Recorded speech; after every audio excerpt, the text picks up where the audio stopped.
80 शब्द प्रति minute dictation start करते हैं 5 सेकेंड बाद।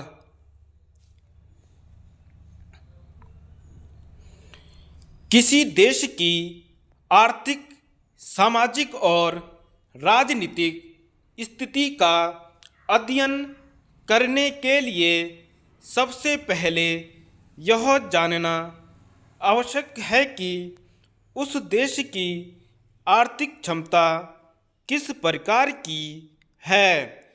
किसी भी राष्ट्र के हित में आर्थिक संबंधों का बहुत महत्वपूर्ण स्थान है। आर्थिक दृष्टि से संपन्न राष्ट्रों की ओर यदि हम दृष्टिपात करें तो मालूम पड़ेगा कि आर्थिक समता का सिद्धांत उन राष्ट्रों ने किस प्रकार से अपनाया है। आर्थिक क्षेत्र में जनता के हित अहित को ध्यान में रखते हुए ही देश में आर्थिक समता लाई जा सकती है। जो लोग आर्थिक समानता के सिद्धांत को मानते हैं उनके हित में यही इच्छा है कि पहले वे आर्थिक परिस्थितियों का गहराई से अध्ययन करें। अभी तक संसार में आर्थिक क्रांतियाँ सिर्फ उन लोगों के माध्यम से नहीं हुई हैं जिनके हाथ में आर्थिक सत्ता रही है, बल्कि आर्थिक सत्ता जिनके हाथ में नहीं रही है उन्होंने ही आर्थिक और सामाजिक क्रांति लाने में बहुत महत्वपूर्ण योग दिया। हम यह भी मानते हैं कि आर्थिक प्रगति के लिए दूसरे देशों से आर्थिक सहायता लेना आवश्यक हो सकता है, लेकिन यह सिद्धांत सब देशों पर लागू नहीं होता है।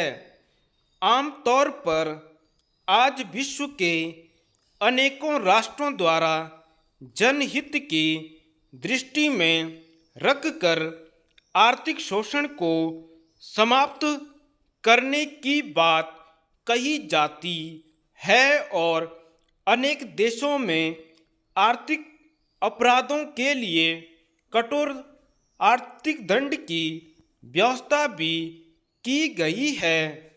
हो सकता है कि इस प्रकार की व्यवस्था करना आर्थिक विकास की दृष्टि से आवश्यक हो, लेकिन फिर भी यह जनहित में आवश्यक है कि आर्थिक विषमता को दूर करने का प्रयास किया जाए।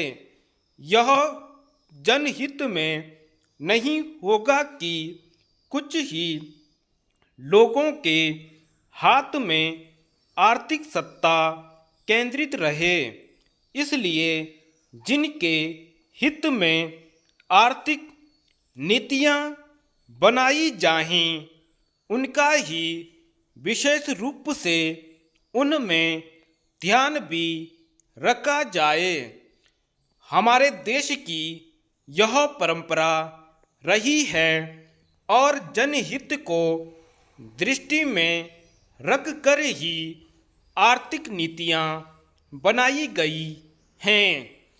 यदि हम अपनी पंचवर्षीय योजनाओं की ओर दृष्टिपात करें तो हमें पता चलेगा कि जनहित को ध्यान में रखते हुए ही उनका निर्माण किया गया। उनके द्वारा ही आर्थिक प्रगति हम कर सके हैं और आज देश में लोगों की आर्थिक स्थिति पहले की अपेक्षा अच्छी है। आर्थिक प्रगति से ही किसी राष्ट्र की प्रगति संभव हो सकती है। आज भी यह देखकर निराशा होती है कि हरिजन और आदिवासी क्षेत्रों में कई लोग ऐसे हैं जिनको जीवन की सभी आवश्यकताएं सुलभ नहीं हो सकी हैं। यद्यपि उन्होंने देश की महान सेवा की है। ऐसे वर्गों को प्राकृतिक विपत्ति के समय और भी भयंकर कष्टों का सामना करना पड़ता है। गर्मी, सर्दी व बरसात तीनों मौसम इनके लिए कष्टदायक हैं। गर्मी में घरों में बिजली के अभाव में भयंकर गर्मी का सामना करना पड़ता है। सर्दी में कपड़े न होने से ठंड से मरते हैं। बरसात के दिनों में घरों के अंदर पानी भर जाने या बाढ़ में बह जाने से जान माल दोनों की क्षति उठानी पड़ती है। धन्यवाद।